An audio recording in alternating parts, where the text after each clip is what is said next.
This is the best time of year for wild mushrooms. Hi, I'm Robbie Sigona, Director of Sigona's Farmers Market, and I'm here in our Redwood City store today to talk about wild mushrooms. We have a big selection of all mushrooms, and this is the only time of year that we have what I call the Trifecta, which is the Chanterelle, Morel, and Porcini mushroom in the springtime. The two I want to talk about today are Morel and Porcini. These are absolutely beautiful, fresh mushrooms from Mount Shasta. So they're picked and delivered within the same day. They're awesome. Let's talk about the Morel first.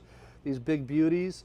You want to pick these out when they're dry and clean. When morels get a little bit older, they start getting a little bit slimy and soft. You want them nice and firm.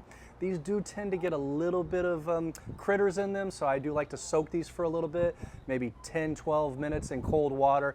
Take them out and dry them really well before cooking. And I do have a stuffed morel mushroom recipe that you can check the link out on that when it comes out delicious. These are one of my favorite mushrooms as far as the texture is concerned. It's got this chewy texture, this great earthy flavor. Morels are awesome.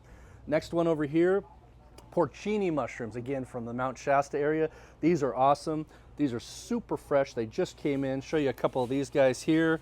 We have some cut in half as well. Now these I wouldn't soak. These I would just cut in half and make sure there's nothing going on inside them. Slice them, saute them. I like them over steaks. They're really good. Or you could cut them up, saute them, and put them in a risotto. They actually are a good meat replacement if you don't have a protein or a meat going on for that day. I always like to substitute with mushrooms. And what better to substitute than a porcini or a fresh morel? They're awesome. This is the time of year to get them. Get them while you can before it gets too hot. Only a couple more weeks and it gets too hot and the season comes to an end. So come on into Sigona's for your fresh wild porcini and morel mushrooms today, and we'll see you at the store.